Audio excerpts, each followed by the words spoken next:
GPS in the car. I don't need your freaking directions. All I need is for you to go away and leave me alone because I'm scared. You're freaking me out. I want to get away from you as fast as I possibly can. Give me the ticket. I will pay it. Let's just move on. Let's go our separate ways. You're scaring the living bejesus out of me.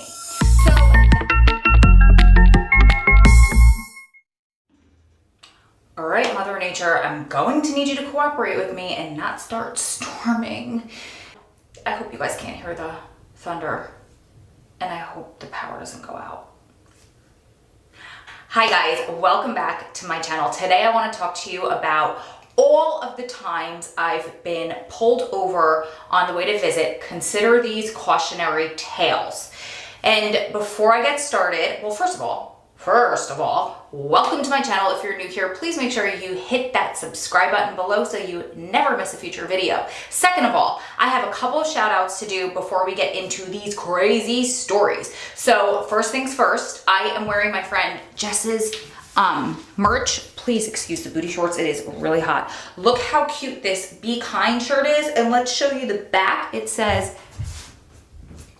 I hope you can see that. It says ride or die, but how cute. First of all, everybody needs a reminder every once in a while to be kind. I wore this to the gym and my trainer stopped class and made a comment about my shirt and how we need more people being kind and more people promoting kindness.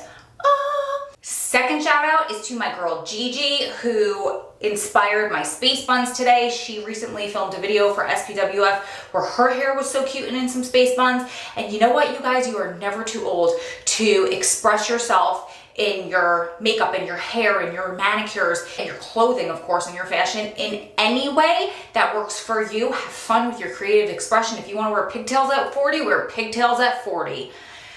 Okay, I almost said girl, but we have lots of guys that are joining us too. My heart, I love you guys too. So, and I apologize, I always say girl or girlfriend, and I'm gonna try to stop because I had somebody comment. I actually made that breast cancer video prior to him commenting, and I made a comment about that. And he goes, it's not just girls, please don't just assume. Love you guys. So let's talk about all of the times I got pulled over on my way to visit, which is way too many, way too many. And I have some crazy experiences wrapped up within these stories. So the reason why this came to mind was because I was at the bank getting singles for my last visit, and I went to go put my license in a Ziploc bag with all of my singles and put it in the console of my car. And it jarred this memory of the craziest time that one of my girlfriends and I were driving to visit and we got pulled over. And then I thought I might as well tell you guys all of the times that I got pulled over on my way to visit, and it's way too many, way too many to count. Not good. So when I first started going to visit Adam, he was about 2.5 hours away from me in Allenwood. And I would go with one of my girlfriends that I had mentioned in my video when I was talking about how I almost let Adam leave. I loved him enough to let him go and move to the Midwest. And I'll post that up in the card so you guys can watch that. But I was talking about how I used to pick up my friend. I would drive to her house. I would pick her up. I would leave my house at 4:30 in the morning. Her house was on the way. So I would either pick her up and we would take my car, or I would go park my car there and we would take her car. We just flip-flopped and took turns every weekend. So on this one particular day, I was driving and I was going way too fast. We felt like we were running late in the feds. They lock the door at a certain time. If you get there after 9 o'clock, there's a count, and then you have to wait until after count is cleared, and you're not getting in there before 11 o'clock, usually probably later, sometimes noon. And visit ends at 3, regardless of what time you got in. And they do not give you extra time if it's their fault that you're late. Oh, no, honey, no. So, I almost said girl. I don't know if honey's better or worse. Sorry, guys. You can comment below. It's the jurors in me. I swear I should chew gum, keep these hoops, put on roller skates, and work at a diner sometimes. So this one particular time I was driving, I was flying because we were running late. I got pulled over. I got the ticket. Unfortunately, that just slowed us down another 20 or 30 minutes. Get back on the road, and I was doing the speed limit. I was doing, I think, 55 and a 55.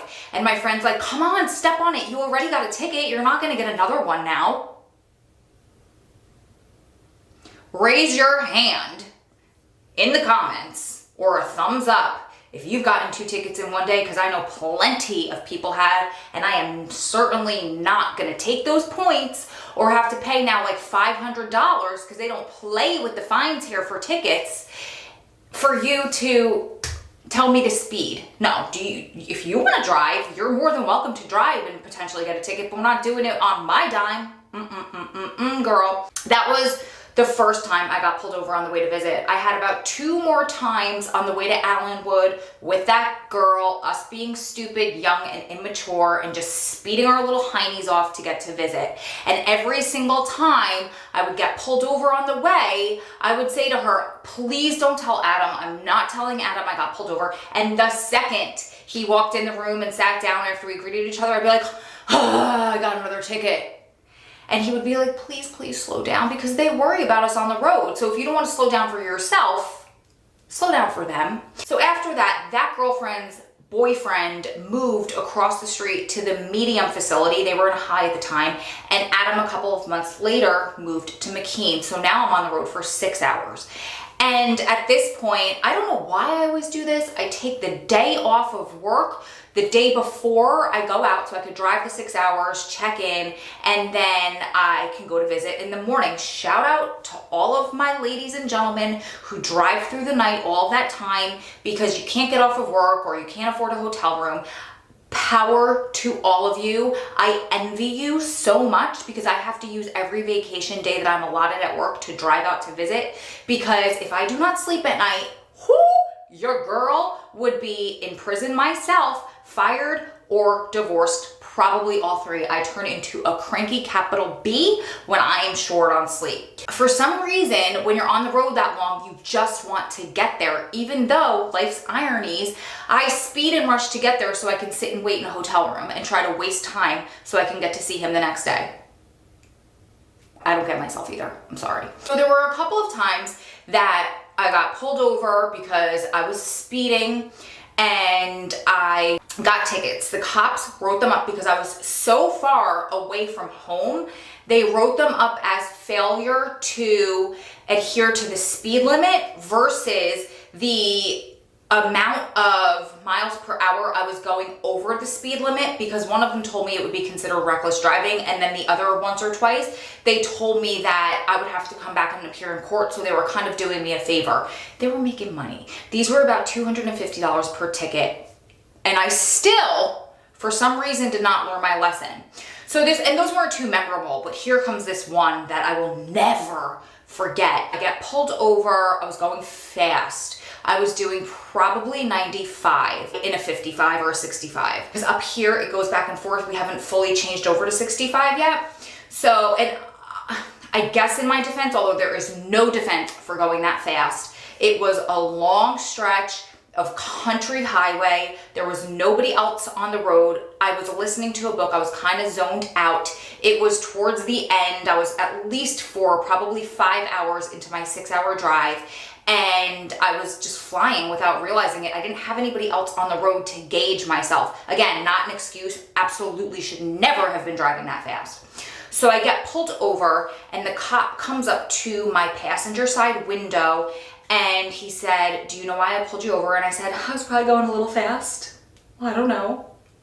And he said, "Yeah." He said, "Do you know how fast you were going?" And I said, "Honestly, I don't." And I explained that to him. I understand it was my fault, but And he said, "Yeah," he said, "you were doing 90, blah, blah, blah." He said, "Where are you from?" And I said, "New Jersey." And his whole tone changed. And he said, "So am I." He said, "What part?" And I told him, and he said, "Oh," he said, "I'm from right there, right up north." So we started talking. Woo, saved me. So as he's talking to me, being super nice, talking about areas that we've been to, restaurants we've been to, just chit-chatting, I see another cop pull up and then another cop pull up behind him. As the second cop is slowly walking up to my car, the third cop comes charging at my car with his hand on his gun. He's like running up to the car, holding his gun. And in my head, I thought, I'm getting set up. I'm about to get shot. What is happening right now? So in my head, I'm like, do I speed away and risk getting shot? What is happening right now? I got so scared. And that second cop that was walking up to my car stopped. The third cop that was holding his gun, charging my car, they both stopped at the back right side, the back passenger side of my bumper, as the New Jersey guy was still talking to me through my passenger window, and he said like this to them. And he said, listen, he said, I'm going to let you go because you're a fellow from New Jersey, but please slow down. So what I found out later, I have no idea the reason why that cop rushed my car, but what I found out later was that typically a cop will hold their gun as they're walking up to an unknown scene. And second of all, the reason they stopped at your bumper is because they have to put their thumbprint somewhere along the back of the car, just as proof that they were there. God forbid something goes down while they have a car pulled over. My mother-in-law told me that because she has a political position within her town and she had to do a ride along with the police. And when I told her story, she said that's probably what happened. I don't think it was anything else. Unless they needed to leave and respond to a different call, and that's what saved me from getting that ticket. I don't know. Either way, I got out of it. I slowed down. So that following Monday, I went into work and I was telling this older gentleman who I had become friendly with, who was kind of like father figure-ish to me, the story. And he said, you were going how fast? And I was like, young, immature, stupid, I don't know, like 90 something. He said, do you realize at that speed, you could hit a pebble and lose control of your car? You need to slow down. And I am not kidding with you. You could hurt yourself, you could kill yourself, you could hurt somebody else, and you could kill somebody else. You could kill a family. How would you feel about yourself then? And he wasn't being a jerk, he was being firm. And I thought about it and he was absolutely right. So from that day forward, I really slowed down. I leave earlier if I want to get there earlier, or I just take my time. There is no reason for me to speed to a hotel room where I have to waste time. So the third and final story is this scariest story of all. I saved the best for last. This was insane. I was not driving alone for this visit. This was a couple of years after that last visit, so I had slowed down. I wasn't speeding whatsoever. I had picked up a friend. She'd flown up from the south to Newark Airport. I picked her up and then we decided to drive out together and to share the hotel room together that weekend. So we're driving and my GPS takes me off of the highway. I've made this drive hundreds of times in the past and it had never taken me this way. And what's crazy is ever since that day, it tries to get me off the highway and it tries to get me to go this different way, but it adds 2 hours onto my drive. I have no idea why my GPS does this. But that first time that it did it, I assumed there was some sort of traffic, maybe there was an accident, and my GPS was just rerouting me around traffic and would get me around it and put me back on the highway.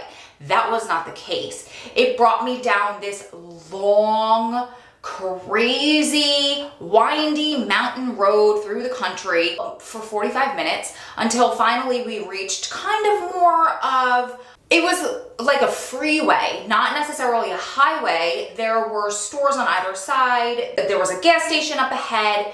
And so I didn't realize I was doing 65 and a 45. I thought it was a freeway. I didn't see a speed limit sign. So within seconds of being on that highway, I see the red and blue lights. Up here, they're red and blue for people in the south. They're not just blue up here.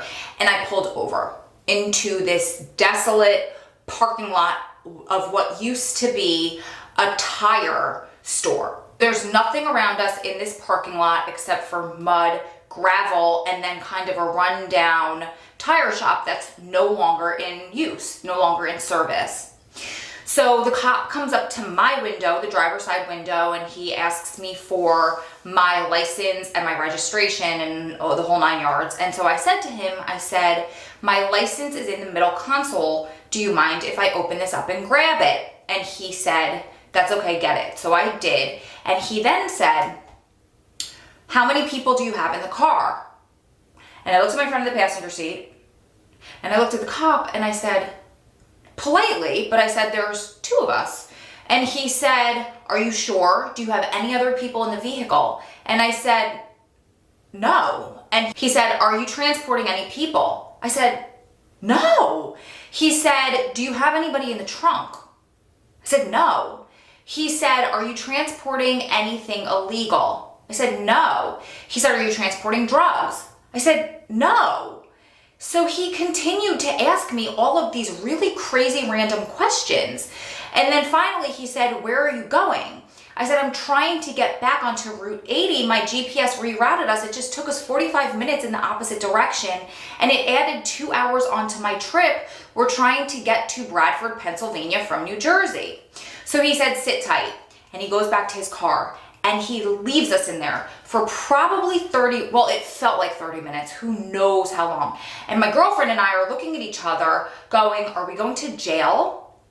Now, I had just watched an episode the week before of Live PD when they were talking about how sometimes people transport illegal things inside their tire. Not in the rims, literally inside the tire. And all I thought to myself was, oh my God, he's gonna get back up here and they're gonna take all 4 freaking tires off my car. They're gonna search my car, they're gonna search my tires.